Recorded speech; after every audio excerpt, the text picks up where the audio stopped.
Sí, doctor. Bien. Y- Bueno, buenas noches a todos los participantes. Gracias por acompañarnos en esta conferencia. Mi nombre es Kelly Torres y voy a ser la moderadora. Es un placer contar con el doctor Rolando Rodríguez, quien es investigador en medicina con doctorado en investigación en medicina y postdoctorado en reposicionamiento de fármacos en COVID-19 e inteligencia artificial.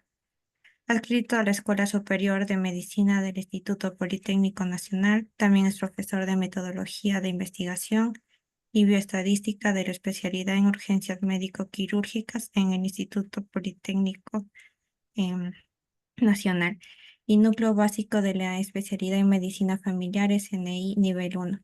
También es emprendedor e inventor de fármacos, moléculas pequeñas, nanotecnologías para vacunas, ingredientes alimenticios y cosméticos. Cuenta además con dos postdoctorados en el IMSS, un doctorado en investigación en medicina en el IPN y una maestría en ciencias en farmacología en el mismo instituto, una licenciatura en ingeniería bioquímica, una especialidad en tecnología de alimentos, un máster en negocios digitales y un diplomado en tecnología biónica en curso.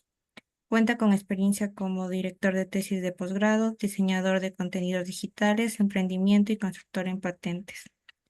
Bueno, sin más que decir, lo escuchamos, doctor.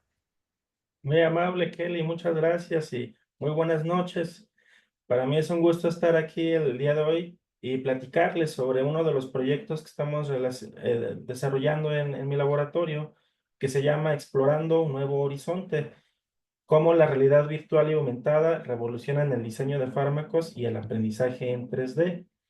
Y bueno, parte de este proyecto es precisamente buscar unas formas o diferentes maneras de poder aprender sobre pues, diseño de fármacos, que es un tema bastante interesante, es muy bonito, pero es muy complejo, y cómo pues utilizando herramientas como son los lentes de realidad virtual o diferentes estrategias que podemos usar mediante el uso de estas herramientas, pues podemos acercarnos más a la biología de una forma, pues, que a lo mejor antes no habíamos siquiera contemplado. La primera vez que yo tuve contacto con la realidad virtual fue a través de mi tío Miguel Ángel Fonseca. Él compró un videojuego para aprender a jugar golf utilizando unos lentes. En aquel momento eran los noventas, entonces pues los videojuegos de realidad virtual no eran muy buenos. Aparte que el golf no es mi deporte favorito, ni siquiera offline. Y lo que me llamó la atención es que al ponerme los lentes, pues era muy extraño, ¿no? Porque de repente veías todo como en Minecraft, ¿no? Veías todo hecho como de píxeles, veías el pasto, veías la pelota y el palo de golf. Y pues tenías esos lentes gigantescos y muy incómodos que después de unos minutitos te dolía la cabeza. En aquel momento, pues no era muy bueno usar esos lentes, no era tan entretenido porque te dolía la cabeza bien rápido. Pero de los noventas al día de hoy, pues han cambiado mucho las cosas y pues se han encontrado o se han desarrollado pues dispositivos de realidad virtual cada vez más cómodos. Y pues a partir de eso es cuando empecé a probar, oye, ¿y qué pasaría si en lugar de utilizar unos lentes de realidad virtual que uso para matar zombies, los usara para mis clases? Y si uso los lentes de realidad virtual para dar clases, ¿qué pasaría? Y bueno, a partir de ahí surge esto. Y a partir de ahí, pues surge esta aventura que pues me ha llevado a varios lugares y que me trajo pues el día de hoy con ustedes. Y para ello, pues me gustaría platicarles en primer lugar, pues qué es en general la realidad virtual, la realidad aumentada. Posteriormente, platicarles pues de diferentes formas que pues tenemos para aprender las personas y cómo es que muchas de estas formas de aprendizaje han cambiado. Cuando yo tenía unos 3 años, 4 años, yo tengo una hija que tiene 3 años, bueno, pues está en el kinder, pues aprendíamos cantando, aprendíamos bailando, dibujando, pero conforme vamos creciendo va cambiando esto y ya es más bien estar sentado y ver al profesor o profesora al frente y pues ya no tener que moverte, ¿no? Y después de mucho rato duelen las piernas y da sueño y me duermo. Entonces, soy una persona que necesita moverse para aprender. Y de eso se trata el aprendizaje kinestésico, como lo iremos platicando. También existe algo que se llama enfoque de aprendizaje 3D, que tiene que ver con utilizar objetos o utilizar modelos de objetos para poder aprender. Y pues cómo usamos pues el conocimiento que en este caso hemos aplicado y hemos integrado a estos dispositivos que pues tenemos ahorita a la mano. Tenemos lentes de realidad virtual de Oculus 2 y cómo es que los usamos para una actividad en Brasil. Y pues finalmente, ¿por qué esto es importante? Porque es importante atrevernos como profesores o profesoras a utilizar nuevas tecnologías para dar clases. Y pues también, ¿qué hacemos en mi laboratorio? Y pues qué oportunidades hay de que podamos colaborar juntos. Sería bastante divertido. Y bueno, para comenzar, me gustaría hablarles de la realidad virtual. La realidad virtual, al día de hoy, es una realidad. Ya podemos utilizar computadoras que no tienen que ser computadoras tan especiales o tan costosas como las que usas para un videojuego. Pueden ser computadoras normales, utilizando un software que esté en la nube. Puedes desarrollar pues diferentes objetos tridimensionales, los puedes dibujar como si tú estuvieras dibujando en Photoshop, que Photoshop ya pronto va a pasar a la historia por las herramientas de IA que hay, ¿no? Puedes dibujar algo en 3D y después ese algo que puede ser una casa, que puede ser un hospital embrujado lleno de zombies, ¿no? Lo puedes poner en 3D y lo puedes poner en unos lentes. De manera que cuando la gente se ponga los lentes, es como si se transportara a ese lugar y estuviera ahí dentro del hospital con los zombies. De hecho, uno de los proyectos que estamos haciendo es un proyecto para aprender bioestadística, pero con un juego de terror donde los estudiantes entran a un hospital abandonado, donde se hacían experimentos extraños y pues buscan los historiales de los pacientes que hubo en ese hospital, ¿no? Entonces, ahí los estudiantes empiezan a examinar los archivos y buscan pues quiénes eran las personas que habían y pues diferentes características que los describen. La idea es que una persona está conectada con los lentes a la realidad virtual y al mismo tiempo hay otra persona que está registrando lo que ésta le dice. Le dice, oye, ¿sabes qué? Encontré un registro donde hay unos expedientes de unos bebés que tuvieron su cabeza más grande de lo normal, ¿no? Tuvieron hidrocefalia. Y estos son los perímetros de los cráneos. Entonces, le dicta los perímetros de los cráneos a la otra persona y los escribe. Y conforme los escribe, va generando una gráfica que vamos interpretando y vamos utilizando para la clase. Entonces, esta experiencia que les platico, que está en desarrollo, trata de que nosotros aprovechemos la realidad virtual, que en este caso se diseñó para hacer videojuegos, para cambiar un poco el contexto a las clases y para que, pues no nada más sea tener datos ahí escritos en una presentación de PowerPoint, ¿no? Sino que sea algo que implique un reto para la persona, ¿no? Como una especie de juego de aventura y pues tenga que haber esta modalidad de equipos para ir averiguando, descubriendo los misterios que hay detrás del juego, pero al mismo tiempo tengan que aprender a usar estadística, tengan que hacer gráficas, interpretarlas y demás y con ello pues pongan en prueba o pongan en práctica las habilidades también.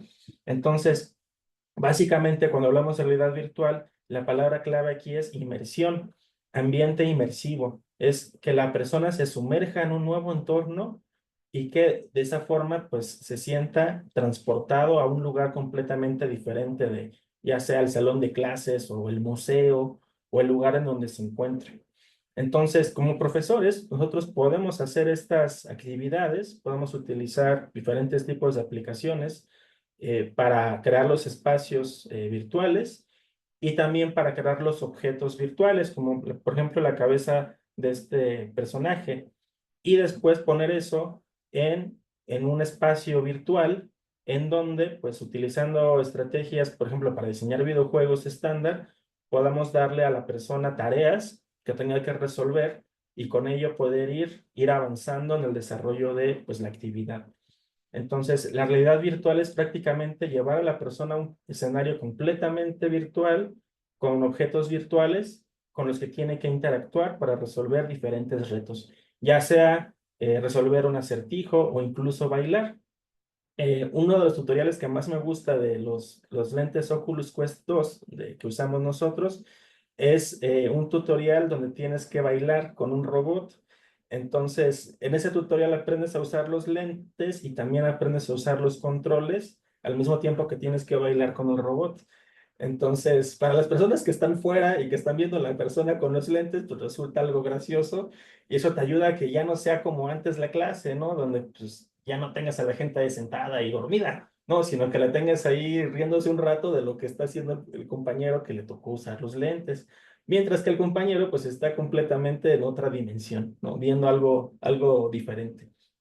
De hecho, ese tipo de actividades son muy buenas también, no solamente cuando se trata de pues estudiantes, no sé, adultos o adolescentes o jóvenes. También es interesante cuando los niños usan este tipo de lentes. De hecho, mi sobrina los ha usado para bailar con un robot.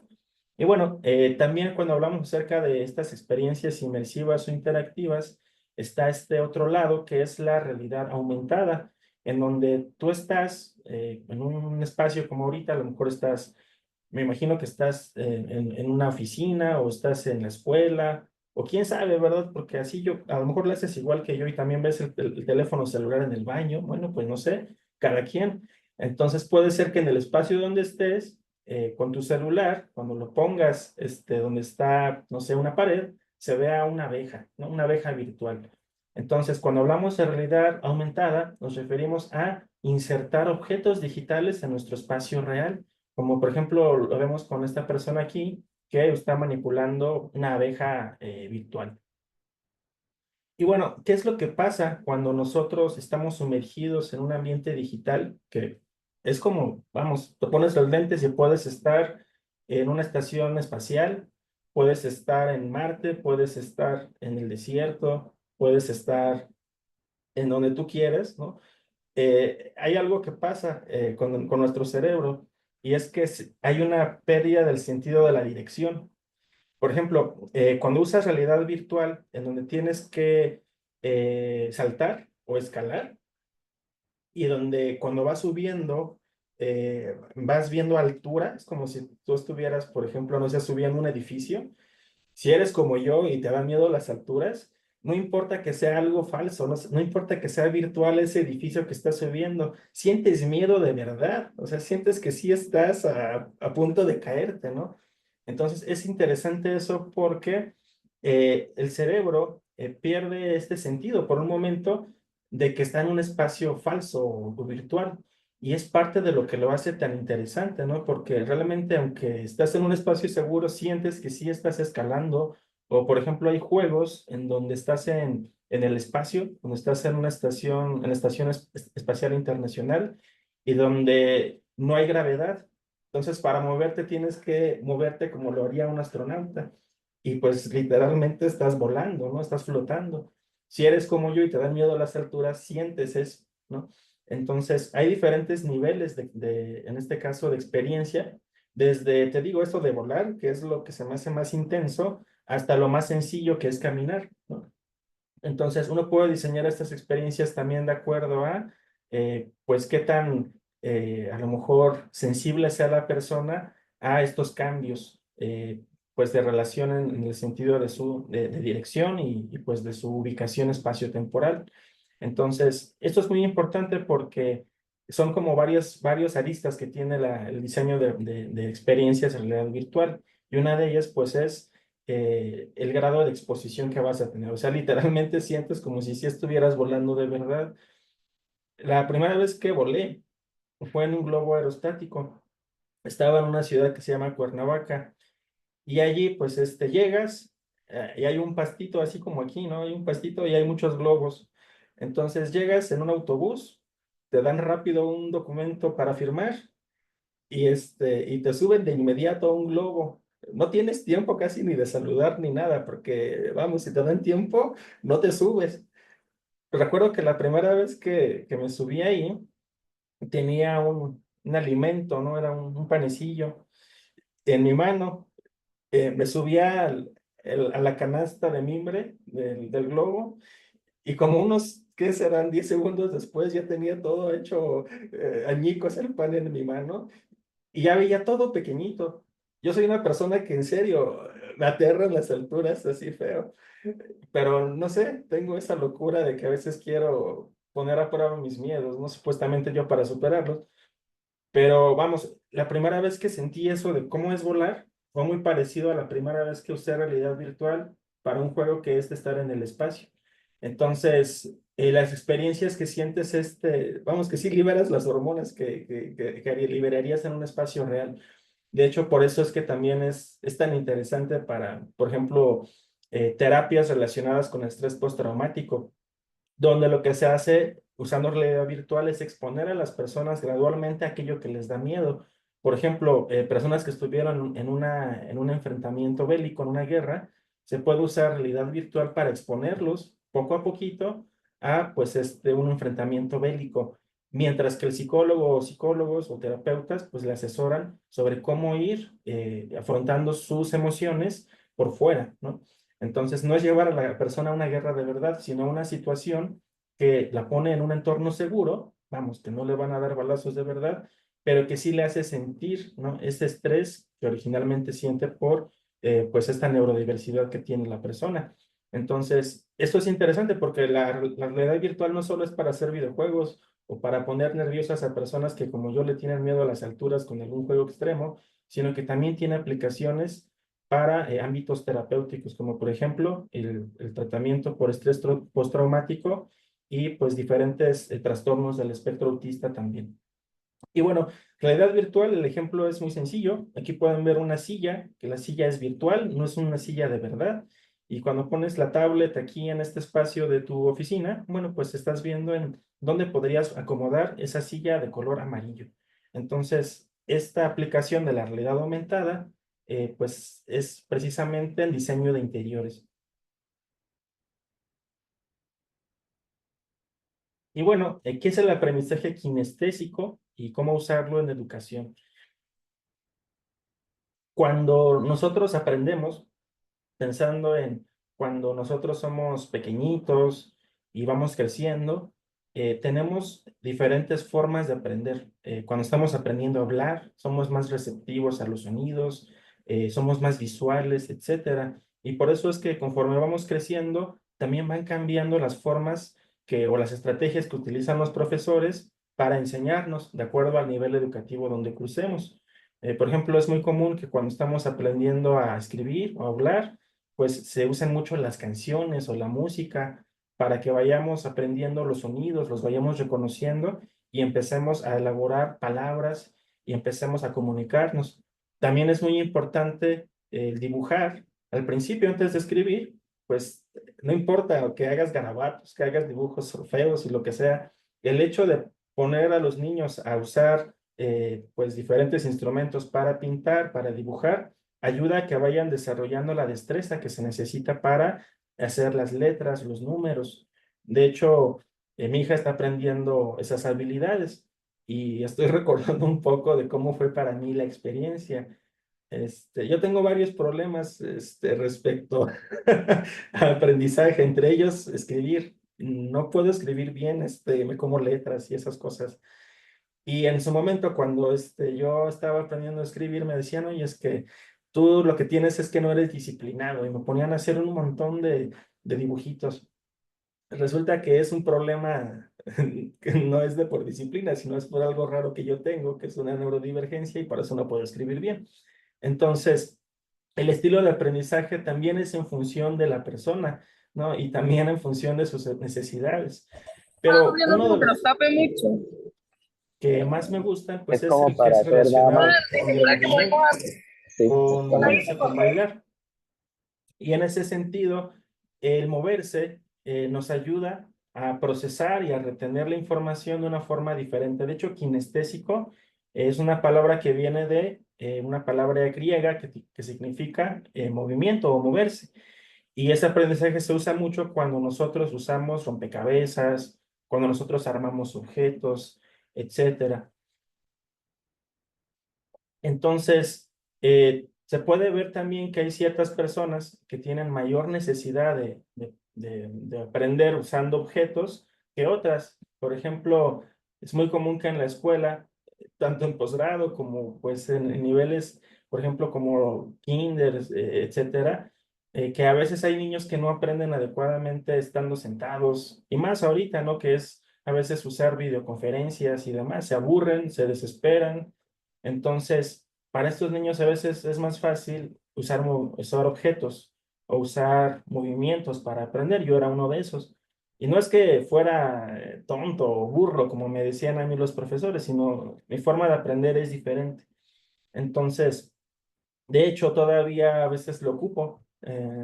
Es curioso, pero cuando doy mis clases, a veces lo hago mejor cuando me estoy moviendo, cuando estoy caminando, que cuando me quedo quieto, parado en una sola posición. De hecho, ahorita mismo me estoy moviendo un montón, porque eso me ayuda a autorregularme también. Y bueno, por otra parte, el aprendizaje en 3D es algo que es bastante útil, pero que generalmente no se usa.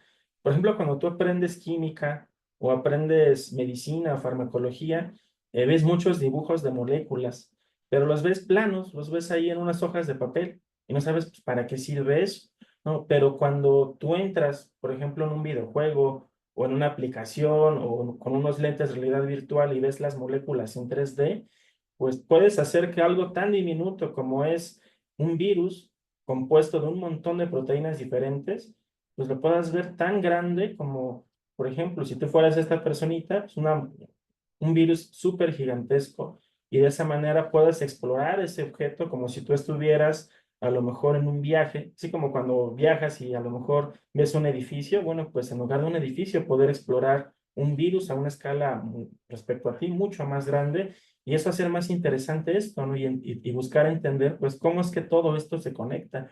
Vamos, que aquí es como un rompecabezas en 3D, ¿no? Como el cubo Rubik, ¿no? Ver cómo es que se ensamblan las diferentes partes de este virus y cómo es que esos ensamblajes permiten que el virus pueda infectar las células humanas. Entonces, cuando uno está en estos entornos de aprendizaje, uno por su cuenta empieza a interesarse y a buscar, pues, qué es lo que quiera aprender, qué preguntas son las que quieras resolver. Y ya no tiene que ser tanto un profesor el que dé la información, sino más bien la persona que está aquí la que te empieza a preguntar, oye, ¿y qué son estas cosas de color rosa? ¿Qué es lo de color amarillo? ¿Para qué sirve esto? Etcétera. Y bueno, esto también permite rescatar algo que desde hace mucho tiempo yo creo se ha perdido, y es el valorar la belleza de las ciencias y de las cosas. Generalmente vemos aprender ciencias como, bueno, algo que tengo que hacer para pasar un examen, ¿no? Pero realmente aprender ciencias es algo muy padre, es algo muy bonito. Por ejemplo, cuando yo veo este tipo de fotografías, que son fotografías que se obtienen a partir de teñir las células, me recuerda mucho a las pinturas también, ¿no? Como por ejemplo una pintura de graffiti. Y es aquí cuando empieza uno a hacer paralelismos entre la ciencia y el arte. De hecho, muchos pintores se han inspirado de ideas que han obtenido del arte para sus pinturas. Por ejemplo, Salvador Dalí, hablando acerca del tiempo, que de hecho, si recuerdan en la pintura del reloj derretido, pues básicamente este cuate se inspiró viendo un queso francés derritiéndose en el sol y pensó, bueno, y si el tiempo es como este queso, ¿no? Y cambia su forma, a partir de, pues, de las ideas que habían en su tiempo, que eran precisamente de la teoría de la relatividad, es como empezaron a surgirle estas ideas a, pues, a estas personas de, pues, del área del arte. Entonces, esto también despierta curiosidad, principalmente pues, en los más pequeños, respecto a, pues, qué es lo que está pasando allí. También ayuda mucho cuando uno está haciendo experimentos o demostraciones, porque muchas veces estos experimentos, pues, son peligrosos, y bueno, si usas realidad virtual, puedes hacerlo menos peligroso, pero también al mismo tiempo atractivo. ¿Y por qué no? Puedes usar también o combinar las diferentes herramientas cuando haces este tipo de exposiciones. Y bueno, ¿cómo utilizamos lo que les acabo de platicar para desarrollar un proyecto? Bueno, en este sentido, la inteligencia artificial nos ayudó a inspirarnos. La inteligencia artificial es algo que básicamente es un chat al que tú le puedes preguntar ideas sobre proyectos. Entonces, a veces yo tengo una idea de algún proyecto, le pregunto al chat, ¿qué opinas sobre esta idea? O genérame una imagen en base a la idea que tengo, y pues es cuando, por ejemplo, me genera este tipo de imágenes. Entonces, a partir de esto es cuando uno empieza a obtener inspiración y piensas, oye, ¿y si hago un escenario como este? Si el piso, en este caso, son células endoteliales y estas células que están flotando aquí son células del sistema inmunológico y la persona tiene que caminar para explorar y ver qué son estas células, cuántas son, para qué sirven. Entonces, aquí es donde uno empieza a obtener inspiración para pues meter la gente dentro de las células o de las moléculas y que sean ellos o ellas las que empiecen a explorar y hacerse las preguntas que ahora sí, como profesor, tú puedes compartir lo que sabes y explicar pues la pregunta que te estén haciendo. Y en este sentido, pues una de las cosas que a mí me gustan más cuando voy a exhibiciones, por ejemplo, a mí me encantan los acuarios, pues es ver animales gigantescos. El pez más grande que he visto lo vi en Portugal, en Lisboa. Es un pez luna. Entonces es un animalote que mide más o menos unos 10 metros de diámetro. Y la primera vez que vi ese animal, pues me impresioné porque nunca había visto un pez tan gigantesco. Me gustaría después poder ver ballenas, pero bueno, habrá que hacerse algún tiempo para ir allá. Y pues bueno, precisamente basado en ese interés que yo tengo, ese gusto que yo tengo, pues de hacer cosas gigantescas, pues pensé, oye, ¿y si hacemos células de este tamaño? Y a partir de aquí diseñé esta neurona, y es la neurona pues que llevo a estas experiencias, donde pues en cualquier lugar, ¿no? En este caso fue durante un congreso, en una exhibición de pósters, me llevé unos lentes de realidad virtual y unos pósters, y pues a la gente que encontraba y que tenía ganas de entrar, le ponía mis lentes y le decía, ¿sabes qué? Ayúdame a buscar una neurona de 10 metros de largo en el recinto. Entonces ahí lo ponía caminando, le iba guiando y le iba diciendo por dónde caminar, mientras que pues estaba en un espacio real y dentro de una bodega que es digital o que es virtual, buscando esta neurona. Y una vez pues que la persona encontró la neurona, el siguiente paso era meter su cabeza dentro de esta neurona gigante y decirme qué estaba viendo. Y bueno, aquí es donde pues entras ahora sí que al otro mundo, ¿no? Bienvenido al otro mundo, como diría el rey cocodrilo de los Doors. Y pues es como un viaje a Alicia, el viaje de Alicia en el País de las Maravillas. Y aquí está, ¿no? Entonces aquí está la persona en un espacio virtual que es esta bodegota y está caminando para entrar a la neurona.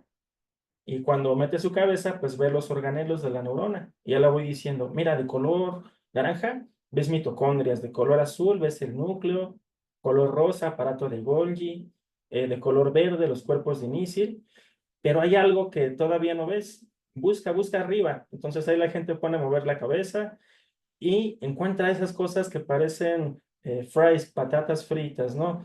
Y le pregunto, ¿sabes qué es eso? Bueno, eso son modelos 3D de la proteína tau. La proteína tau es una proteína que se acumula, que aquí ves de color amarillo, dentro de las neuronas de las personas con Alzheimer. Y les muestro estas microfotografías obtenidas con un microscopio que se llama SEM, que es un microscopio de escaneo, que es como un tomógrafo que hace cortes de la célula. Y con esto puedes reconstruir, así como si estuvieras apilando panes para hacerte un sándwich, el interior de la neurona en 3 dimensiones. Y ahí es donde ya empezamos a platicar acerca de, mira, cuánta proteína tau se acumula dentro de una sola neurona, y donde ya empiezas a platicar más acerca de qué es lo que crees que pueda hacer que la proteína tau evite que las neuronas funcionen adecuadamente y provoquen la enfermedad de Alzheimer.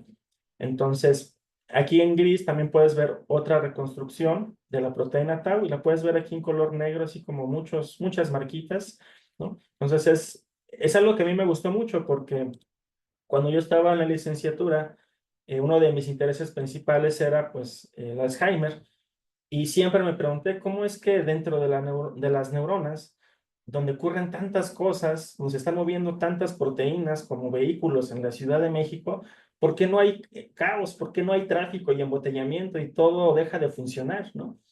Y luego cuando veo esta enfermedad donde estas proteínas son como baches o como agujeros en el piso, bueno, pues todo el caos que pueden provocar en las neuronas, estrés oxidativo y demás, y cómo poder eliminar esos baches después, ¿no? Y bueno, para poder hacer esto, desarrollé esta actividad en unos lentes, imprimí también algunas cosas, imprimí algunas neuronas en 3D, porque también me gusta que la gente toque los objetos. Y pues hice un póster, al póster le puse varios sensores táctiles y lucecitas y puse todo esto dentro de una maleta. Aquí se ve muy bonita esa maleta, pero realmente fue una maleta de tela todo horrible, que se me rompió en el camino y que pasé una pena bastante interesante para llevar todo eso a Brasil, porque pues era una maletota y siempre me decían, oye, ¿qué traes allá adentro? Y yo, pues, es material educativo, no es nada peligroso. Entonces tuve que llevar todo esto a Brasil y pues me pasaron varias cosas, ¿no? Entre ellas que casi pierdo mi pasaporte y mi cartera, pero afortunadamente todo pasó bien y no ocurrió nada raro. Entonces, a partir de este viaje, pues me he seguido planteando el continuar. Ahorita, después de Brasil, pues sigue la experiencia allá en Ciudad de México y pues ahora sí que si hay oportunidad en algún otro país y financiamiento, pues me vuelvo ahí. Entonces, aquí están algunas de las personas que fueron muy entusiastas, participaron en la actividad.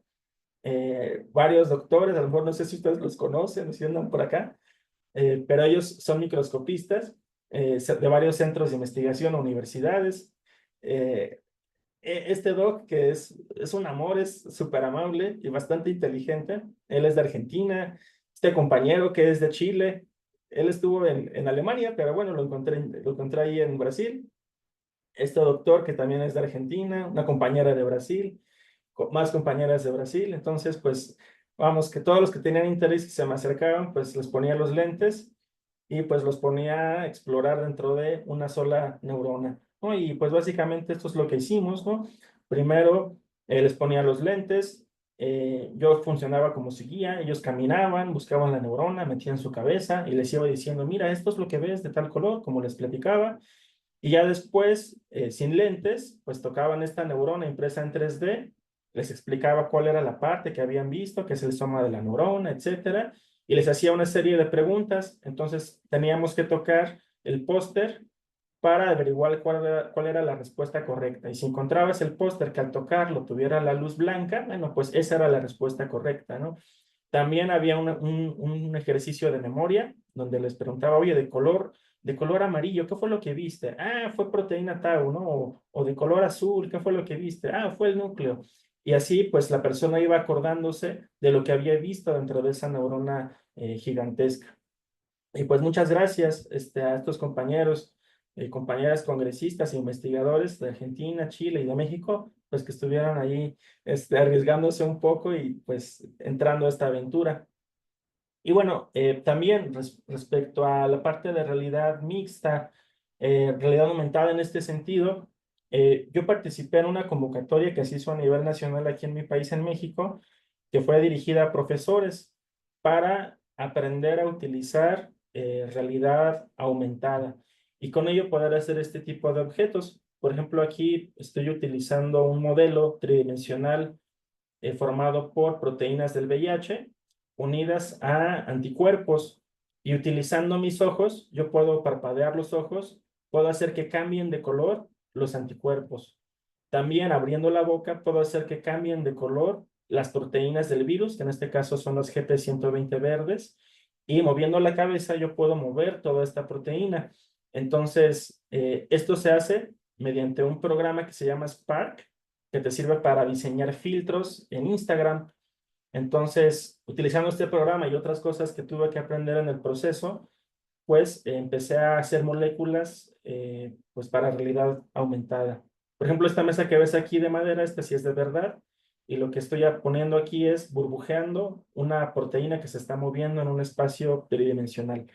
Y acá, pues, lo que nos enseñaron a hacer, que fue la primera cosa en realidad aumentada que aprendimos, fue hacer una lámpara gigante y este algoritmo que se llama Face Tracker, que sirve para que el objeto virtual se mueva de acuerdo a, pues, el movimiento de la cara. Eso sirve para reconocer, abrir los ojos o abrir la boca y que esto genere cambios en la escala o en el color del objeto virtual. Y todo esto pues fue en Centro, que es una especie de escuela, tengo entendido, para cine y televisión. Todas las personas que quieran hacer cosas, por ejemplo, virtuales en, no sé, en deportes, que te ves ahí el dibujo en 3D de la pelota de fútbol haciéndose gigante y esas cosas que luego ves en los noticieros, los banners y demás. Bueno, pues ahí van a aprender a hacer todo esto los compañeros. Y pues mi profesor, el maestro Paul Brown, fue el que nos enseñó a hacer estas cosas. También ahí fui a una exhibición de realidad aumentada proyectada, donde vi una exhibición de dibujos que se mueven así como si estuvieran flotando también. Y pues todo esto fue mediante una beca de Banco Santander y también de la empresa Meta, que antes se llamaba Facebook. Y pues a partir de eso genera esto que se llama Simovar, que es como una especie de videojuego en donde pues tienes que utilizar estas moléculas para resolver varios retos y al resolver estos retos pues vas ayudándole a un personaje a ganar la batalla contra, pues en este caso fue contra el COVID-19, que en este caso el personaje se llama Biotina y está en un planeta donde hay una pandemia y necesita aprender a diseñar vacunas. Y la forma de hacerlo es mediante un orbe, mediante un objeto que envía a tu planeta, a la Tierra, que tiene estas cosas ahí, ¿no? Codificadas. Y tú, pues con lo que aprendes con la actividad, vas resolviendo las preguntas que ya te hace. Y de esa manera, pues le ayudas a salvar su planeta. Y bueno, ya casi para terminar, nada más me gustaría platicarles muy en general qué es lo que hacemos en mi laboratorio, que es el Laboratorio de Ciencias Biomédicas, que está en la Escuela Superior de Medicina en la Ciudad de México, México. Trabajamos varias líneas de investigación, entre ellas realidad virtual y realidad aumentada aplicada a la educación, pero también trabajamos con animales de laboratorio para utilizar diferentes drogas, en este caso drogas legales, y estudiar sus efectos en el cerebro en animales de laboratorio. Nosotros trabajamos con ratas y buscamos el otro lado de las drogas. Vemos o buscamos si la nicotina, en este caso, pudiera tener un efecto para mejorar el aprendizaje. También usamos diferentes pruebas de comportamiento para evaluar esto. Y trabajamos también quimioinformática, diseño de fármacos, hacemos bioinformática, trabajamos con proteínas para diseñar vacunas, también para diseñar moléculas pequeñas. Tenemos varias publicaciones internacionales sobre esto, también tenemos patentes. La mayoría ahorita están en etapa de solicitud, pero ya tenemos patentes otorgadas y dos patentes que ahorita están ya en la última etapa para aprobarse y ya sernos otorgadas. Entonces, trabajamos también temas relacionados con cáncer, estrés oxidativo, reposicionamiento de fármacos, inteligencia artificial. Trabajamos también con impresión 3D, principalmente para fabricar robots y prototipos impresos en 3D para robótica y para fabricar pues diferentes cosas como biomateriales para usarse en heridas, en tratamiento de quemaduras, de heridas como las llagas. Y pues en su momento también vamos a seguir trabajando también con mapping y otras tecnologías. Como nuestro laboratorio es de ciencias biomédicas, nosotros siempre buscamos integrar tecnologías para pues resolver diferentes problemas de los temas de investigación que aplicamos. Y pues una forma fácil de ver las líneas aquí están, ¿no? Trabajamos animales de laboratorio para mejorar aprendizaje y memoria. Hacemos estudios de cultivo celular, contamos con una campana de bioseguridad BSL2. Ya en su momento habilitaremos para poder trabajar con virus. Por ahora la campana BSL2 se puede usar muy bien para investigación en cáncer. Como diseñamos moléculas, también nuestros colaboradores a veces quieren probar moléculas, pues probamos moléculas contra diferentes tipos de leucemias, cáncer de mama, etcétera. Lo de realidad virtual y aumentada que les platicaba. Hacemos robots utilizando impresoras 3D y pues también trabajamos algunos temas de nanotecnología, principalmente para tratamiento de heridas. Y bueno, todo lo que concierne a la parte de proyectos educativos que hacemos, le hemos bautizado como el proyecto Cyberpharma. Y pues lo que hacemos aquí es desarrollar cursos y también congresos. Aquí tenemos algunos de los eventos en los que hemos participado, ¿no? Desde cursos de divulgación científica. Por ejemplo, hemos hecho conversatorios donde hemos recolectado preguntas de la gente de muchas comunidades lejanas de la ciudad de Zacatecas, que es del norte del país de México. Y pues más que nada ayudarles a resolver preguntas sobre el COVID-19 en su momento en la pandemia. Hicimos también algunas actividades de teatro, también recorridos en laboratorios de bioseguridad 2 para pruebas de COVID-19. Hicimos también un poco de payasadas, porque bueno, necesitábamos hacer catarsis también, nosotros no la estábamos pasando tampoco muy bien. Nos sirvió hacer esto de payasadas para sacar un poco la ansiedad que había en ese momento también en nuestro país por todo lo que estaba pasando de la pandemia. Y también hicimos concursos de arte, ¿no? Donde varias personas hicieron también catarsis con nosotros. Fue un concurso dirigido a gente de 18 a 20 y tantos años, 29 años, donde pues participaron en varias categorías. Entonces les dijimos, haz una pintura, un dibujo, una danza, una canción, para que nos ayudes a expresar cómo te sientes y saques toda esa cosas malas, ¿no? Que te estén afectando de la pandemia. Entonces, mucha gente hizo pinturas bastante geniales, ¿no? Hicieron también música, hubo gente que hizo rap, hubo gente que hizo danza también, principalmente, no me acuerdo cómo se llama el baile, pero es esos bailes donde te echas al piso y das vueltas con la cabeza y las manos. Bueno, pues aquí en la Ciudad de México es muy popular este tipo de danza. Y pues se hicieron muchas pinturas y dibujos relacionados. Y pues dimos un premio a los mejores de cada una de estas categorías. Nos patrocinó un instituto, que es el Instituto de la Juventud de la Ciudad de México, para poder hacer esta actividad y dar los premios en efectivo. Y bueno, todo esto a distancia, desde Zacatecas, con la gente de Ciudad de México.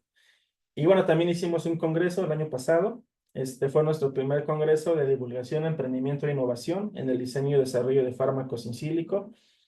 Esto haciendo una alianza con una startup que se llama Farbiois, que es fundada por un científico emprendedor. Y pues este año estamos trayendo un nuevo evento, que es el CDI 2024, y vamos a hacerlo el 28 y 29 de noviembre, donde pues traemos más pláticas, donde traemos gente bastante interesante. Todos ellos pues han sido compañeros míos en algún momento en mi carrera. Algunos han sido mis jefes, otros han sido gente muy interesante que he conocido en congresos en uno u otro país. Otros son amigos de mis amigos. Entonces, una de las ponencias que traemos, que va a estar bastante genial, es del doctor Julio. El doctor Julio Delgado es un investigador del Instituto Mexicano del Seguro Social, de la Unidad de Investigación Biomédica de Zacatecas. Él, el año pasado, fue a un año sabático a una escuela de la Universidad de Harvard. Y se me hizo muy interesante porque nos va a contar su historia de cómo es que desde Zacatecas, él es zacatecano, llegó a Harvard a hacer su proyecto de investigación y pues platicarnos un poco sobre lo que él hizo para ser un investigador pues tan destacado, ¿no? Un investigador que empezó desde cero y que pues está ahorita en un nivel bastante alto. Él es inmunólogo y es súper buena onda. Entonces, como estas, hay muchas pláticas de investigadores que les van a platicar sobre pues todas estas aventuras que han tenido que hacer pues para hacer sus proyectos de investigación.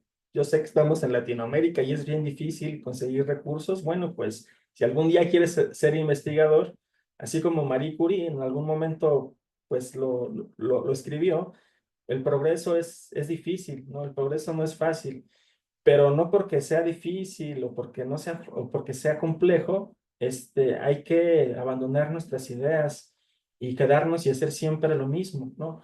El progreso cuesta y hay buenas recompensas si uno lo logra hacer bien. Entonces, ¿qué mejor que aprender de gente que está haciendo estas cosas? Yo aprendo mucho de mis compañeros y yo creo que aprendiendo de gente de verdad es como uno puede encontrar inspiración para si uno está atascado en alguna cuestión en su vida, pues poder avanzar y también saber que hay gente que está pasando lo mismo, que pasó lo mismo que nosotros y pues también podernos ayudar en cierto momento.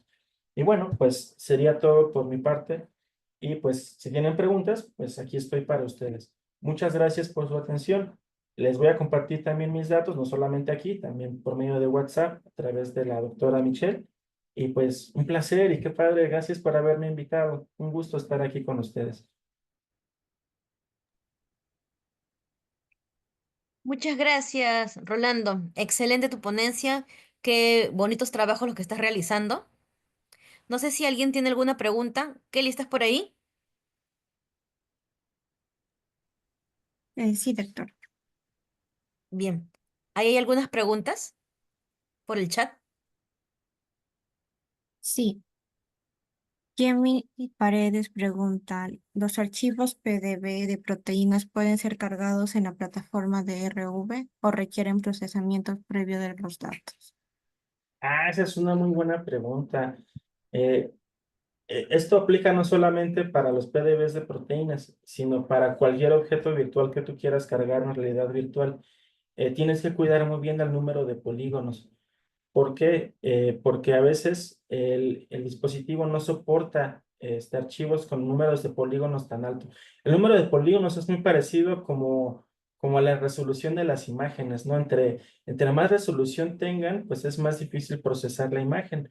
Entonces sí, tienes que reducir el número de polígonos con algún programa de edición de archivos 3D y después ponerlo en tu dispositivo y probarlo. Antes de poder hacer el lanzamiento ya en sitio, tuve que hacer un montón de pruebas, desde la conexión a Internet, desde estar sin conexión a Internet, desde la iluminación del espacio. Entonces es muy importante que antes de poner ya en el escenario real con los asistentes tu actividad, sí revises lo del número de polígonos y busques principalmente, ¿sabes dónde? En los foros. Hay mucha gente que hace cosas en realidad virtual, principalmente en Instagram. Entonces busca foros para hacer realidad virtual en Instagram y ahí te puedes encontrar un montón. A veces también yo publico algunas cosas por ahí, ¿no? Un montón de gente que se ha atorado en algo y te dice, ¿sabes qué? Hice esto, ¿no? Yo te recomiendo que uses Blender. Si en algún momento te interesa hacer esto, usa Blender para modificar el número de polígonos de lo que estés trabajando. Espero sea esta la respuesta que busques.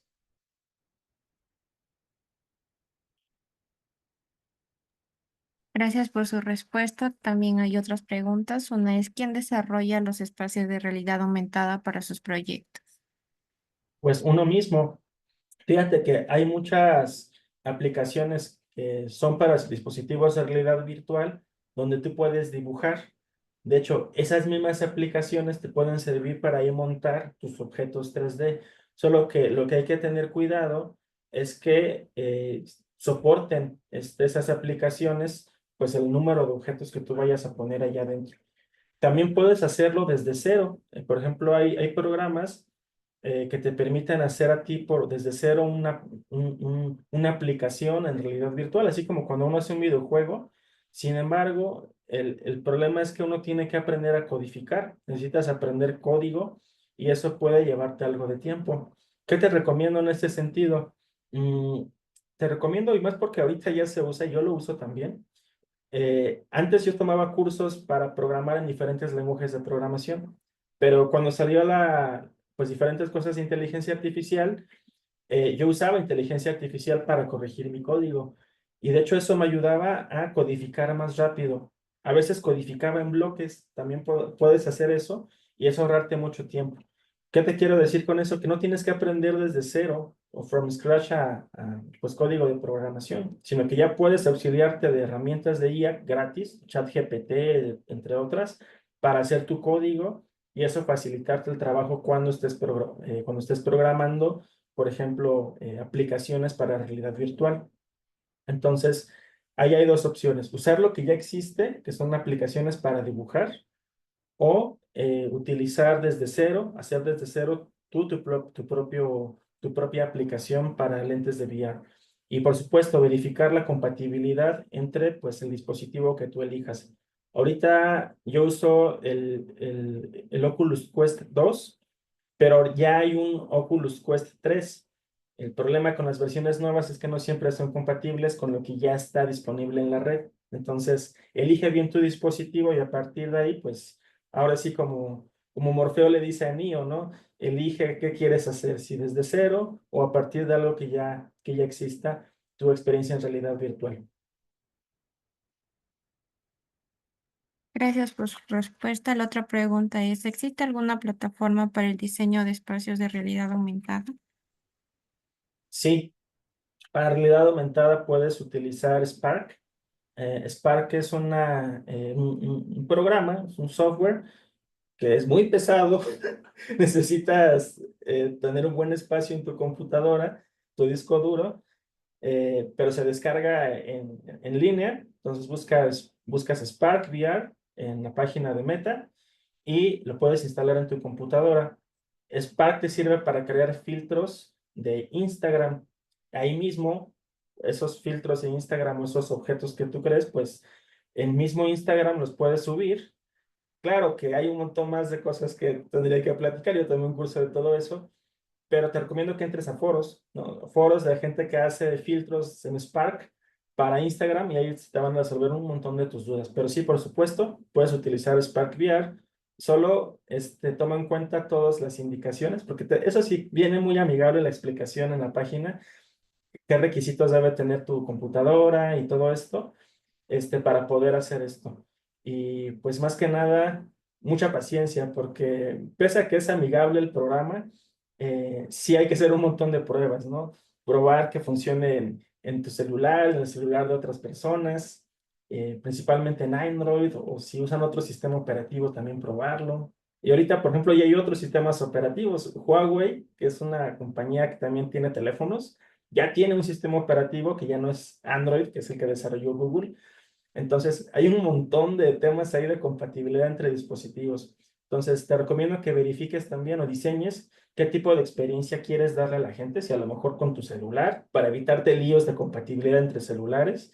Y pues, no nada más pensar en el programa, sino pensar primero en qué quieres que la gente aprenda, qué quieres que la gente experimente, y ya a partir de ahí empezar a ver si es viable o si es factible, pues hacer tu experiencia ya sea que elijas realidad aumentada o realidad virtual. Pero sí, en realidad aumentada también tienes que reducir mucho el número de polígonos si quieres usar moléculas. Sí, entonces, pues más que nada esas serían algunas de las recomendaciones para comenzar en realidad aumentada.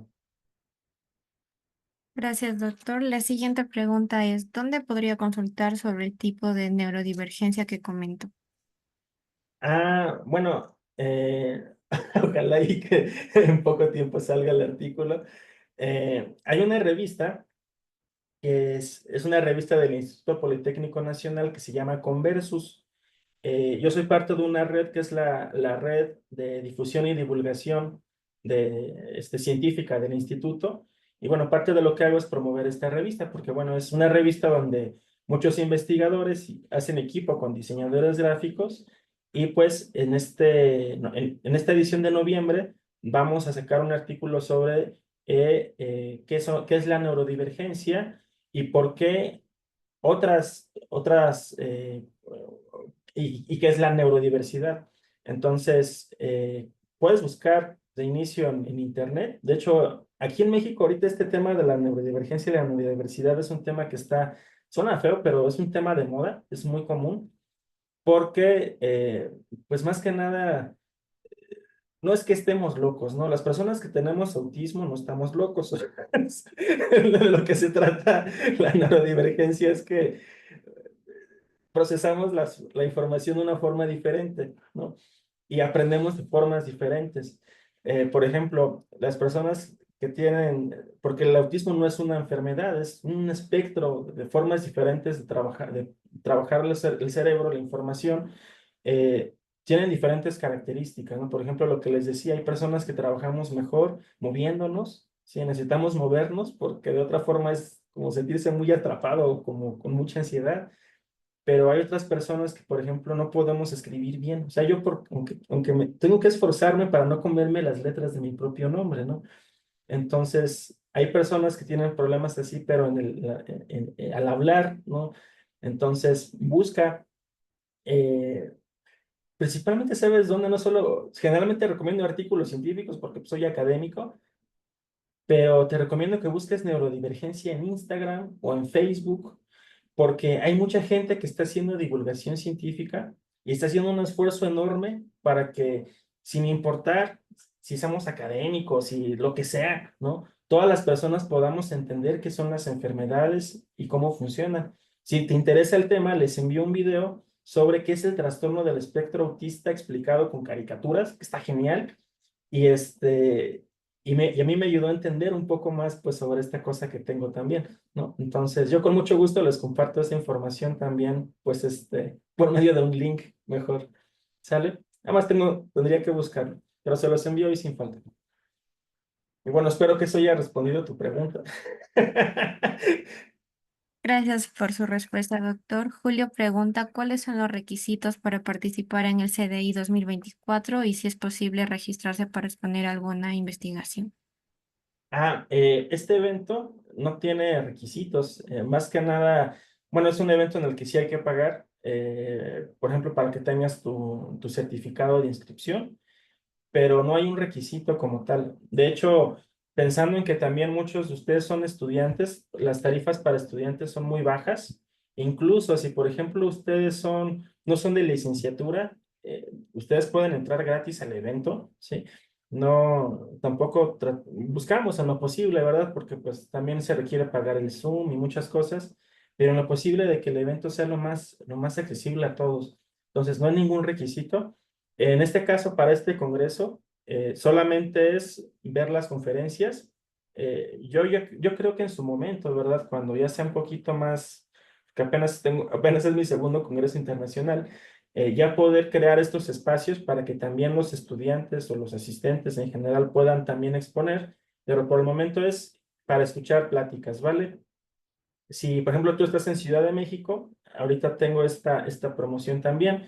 Las primeras 5 personas que se registran al evento, que vivan en la Ciudad de México, pueden ir a tener una experiencia de realidad virtual. De hecho, la que les acabo de platicar, yo la tengo en mi laboratorio, entonces irían a mi laboratorio y ahí pues harían todo este tour de entrar dentro de una neurona. Esto ahorita es para las 5 primeras personas en registrarse que vivan en Ciudad de México.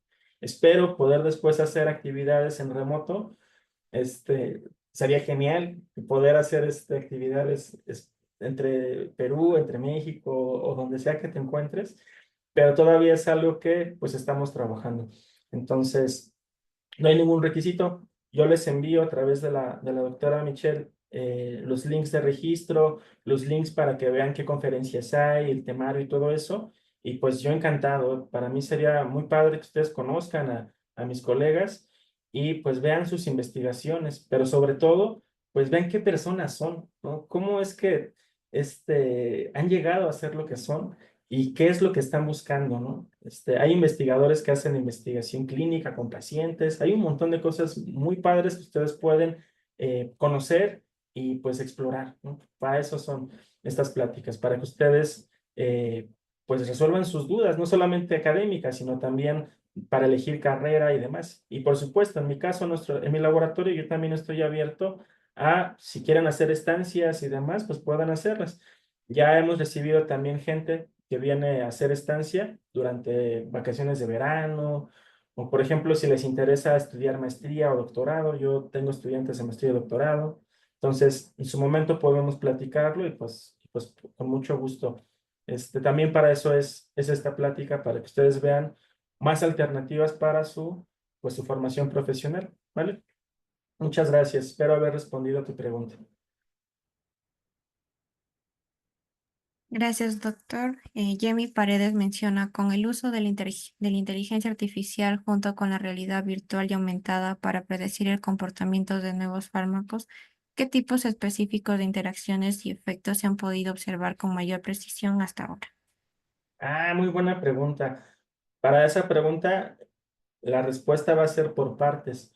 Primero, me platicas sobre el uso de la inteligencia artificial.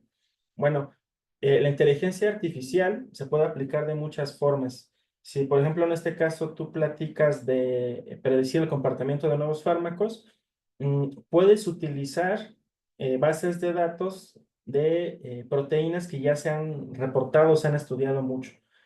Vamos, la forma más fácil de decirlo es los blancos terapéuticos viejos.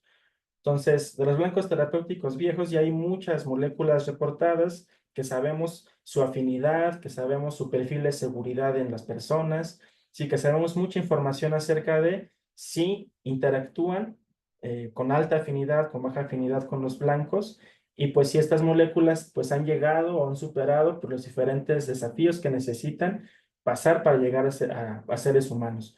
Entonces, la inteligencia artificial te sirve para desarrollar algoritmos que te ayuden a predecir la forma que tendrían estas moléculas. Vamos, podemos jugar con la siguiente analogía. Es muy parecido como la aplicación que se usa para la inteligencia artificial generativa de imágenes, como las que yo utilicé aquí. Tú puedes utilizar un conjunto de imágenes de escenarios, como en este caso el escenario de este fondo, de paisajes, y con eso alimentar el algoritmo de inteligencia artificial. Y después, este algoritmo ayudarte a diseñar un escenario completamente diferente que no está en tu conjunto de datos de entrenamiento. Si tú quieres aplicar esto al diseño de fármacos, puedes utilizar un montón de moléculas de las que ya sabes si funcionan o no funcionan, y después el algoritmo predecirte moléculas completamente diferentes, estructuras químicas completamente diferentes, que también se unan a ese blanco farmacológico.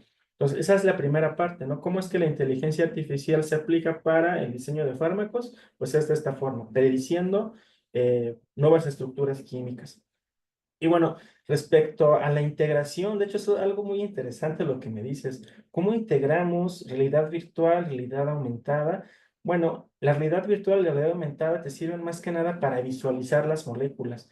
Tú puedes tener aquí en un espacio 3D flotando una proteína, que es un blanco farmacológico, y una molécula de un fármaco. Y tú puedes ver aquí en 3 dimensiones en qué aminoácidos se está uniendo tu fármaco y qué partes del fármaco, qué grupos farmacofóricos, qué grupos funcionales se están uniendo y qué tipo de interacción se están formando. Entonces, esto se puede hacer con realidad virtual, puede hacer con realidad aumentada. Al final de cuentas es visualizar las moléculas, pero también lo puedes hacer sin necesidad de realidad virtual y realidad aumentada. Puedes utilizar una computadora, ahora sí, una computadora estándar, y poder usar, por ejemplo, PyMol, utilizar VMD, utilizar visualizadores que son como estos que te platico, son gratuitos, y poder ver qué interacciones se están formando en tu fármaco y además cuantificar esa afinidad, ¿no? Ver cuántas kilocalorías sobre mol se están liberando después de la unión. Si los valores son negativos, te quiere decir que esa es una alta afinidad.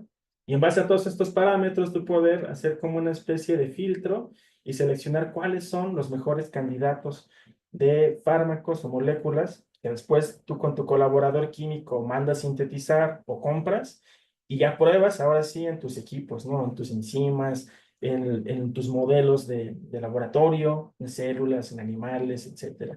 Entonces, esto que me dices de la realidad virtual y la realidad aumentada estaría bastante genial, porque me permitiría hacer los escenarios de realidad virtual, así como cuando creas una imagen,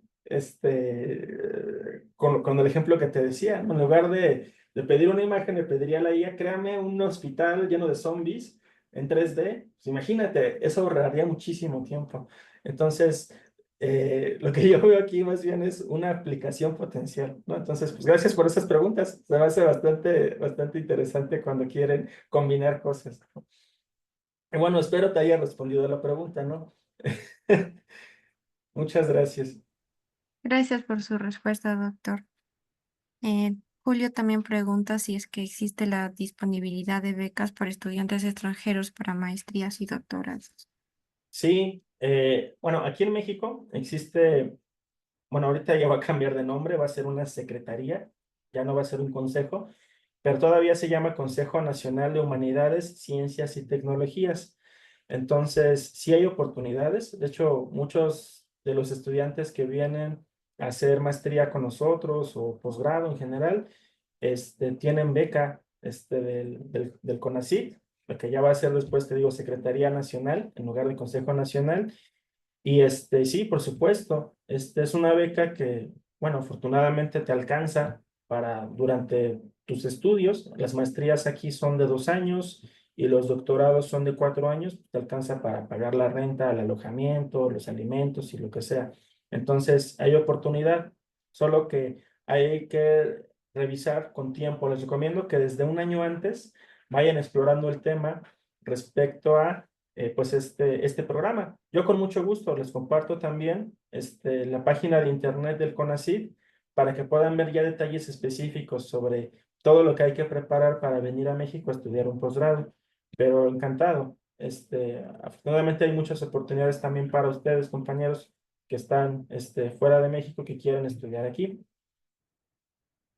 Y bueno, espero te haya respondido. Seguramente tienes todavía un montón de dudas, pero afortunadamente tenemos internet. Les puedo compartir todas estas páginas para que vean dudas específicas. Sí, por el WhatsApp compartimos Sí, cuando subamos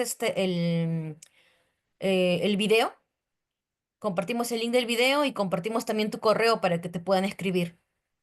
sí, por supuesto. Les comparto esta información. Espero les haya sido de utilidad mi plática y pues encantado. Gracias por sus preguntas, fueron bastantes. Y una de esas preguntas hasta me hizo pensar de una forma divergente respecto a cómo poder integrar estas cuestiones de la IA y pues la creación de escenarios virtuales. Muchas gracias por sus intervenciones, les agradezco mucho. Muchas gracias, Rolando. Un gusto volver a conversar contigo. Oh, igualmente, Michelle, Y y bueno, que siga ya al yendo menos muy para el bien. próximo año sí creo que nos podemos comunicar para empezar proyectos de investigación para juntos, pues con Marta, con el IGBM. Sí, claro. Mira, de hecho, ahorita en mi instituto se están abriendo un montón los canales de colaboración internacional. De hecho, se está creando un nuevo posgrado que es ¿cómo se llama? En áreas emergentes, translacionales. Entonces, son colaboraciones entre el instituto, es un instituto tecnológico de Toulouse, en Francia, y el Instituto Politécnico Nacional. Están haciendo un programa de posgrado en conjunto y va a haber movilidad entre profesores. Entonces, ese tipo de temas, ahorita el instituto está muy abierto a hacerlo así entre países, ¿no? Y también soy parte de una red que es la red de salud, que es una red a nivel nacional también del Instituto Politécnico Nacional, y hay convocatorias para proyectos de redes temáticas. Entonces, es un tema de investigación donde gente de muchos institutos y también varios países, de hecho yo he hecho proyectos con España, con Estados Unidos y demás, pues cada quien pone una parte del proyecto, una colaboración en el proyecto y pues se dan recursos para hacer todo esto. Entonces, hay muchas puertas que se están abriendo. Yo creo que es muy buena oportunidad el año que viene retomar todo esto y pues Claro. compartir los proyectos que hacemos y que, y así como yo les comparto a ustedes, también me gustaría mucho saber qué oportunidades hay de desarrollo para los investigadores mexicanos en Perú y poder hacer intercambio también de pues, personas interesadas, alumnos y muchas veces pues congresos, ¿no? Que a veces ni sabemos que están allá y es una muy buena oportunidad para vernos ahora sí que de frente y platicar más a gusto. Y yo Ok, quiero comerme un cuy, la verdad, te confieso. Quiero saber a qué sabe el cuy, entonces no es necesito por ir a un nada, pero o congreso sea, para allá. yo he probado y a mí sí me gusta. Me matarán por ahí, me tirarán a arena, pero a mí sí me gusta el cuy. Bueno. Pero Bueno, pues, desde que volví a Perú no he podido probar, porque bueno, acá en Lima como que no sé si es que lo venden. Generalmente yo lo he probado en la sierra, pero no he tenido tiempo para viajar por la no, sierra. acá sí Pero somos bueno, muy aventureros con eso, sopilotes, cocodrilos, serpientes, todo eso comemos. Entonces, ay, un cuy no me da miedo. Bueno, qué rico. nada más quiero probarlo, a ver qué sabe. Bueno, pues encantados, encantado de estar con ustedes. Y Bien, espero verlos en el CDI 2024. Les voy a enviar la información. Va a ser en noviembre. Les voy a poner aquí rapidito nada más la fecha. 28 y 29 creo que eran. 28-29. Sí, aquí estamos. 28-29 para que pues conozcan un congreso donde pues se integran un montón de cosas diferentes. No nada más es académico, sino que es multiárea. O sea, así como hay investigadores que están trabajando con artritis reumatoide, hay una investigadora que trabaja con pacientes con VIH aquí en un hospital en la Ciudad de México. Hay gente que él es un psicólogo y está estudiando también la dieta, pero desde un enfoque de las adicciones. Está bastante extraño y rebuscado su tema, pero es muy interesante porque él considera que el consumo de los alimentos hipercalóricos se puede considerar también una adicción. Entonces, también hay investigadores que trabajan con tratamientos cicatrizantes de heridas, utilizando nanopartículas y diferentes cosas. Gente que desarrolla antibióticos, que usa secuenciación de última generación. O sea, hay un montón de cosas bien exóticas, por eso es que los invité, porque todos ellos tienen perfiles muy, muy curiosos. Con decirles que hay un amigo, él es químico teórico, pero también es electrónico. Entonces, él no nada más hace reacciones químicas, sino que también fabrica reactores utilizando electrónica y ahí lo ves soldando placas de circuitos y todo en su laboratorio y explotando capacitores. Bueno, él bromea con eso, ya que lo vean, No es me por nada, dirán. pero sí, acá también tenemos una Sí, línea en la cual está la fabricación digital con impresión 3D, pero ahí también tenemos y trabajamos con sistemas embebidos. Así que también hemos explotado capacitor. sí.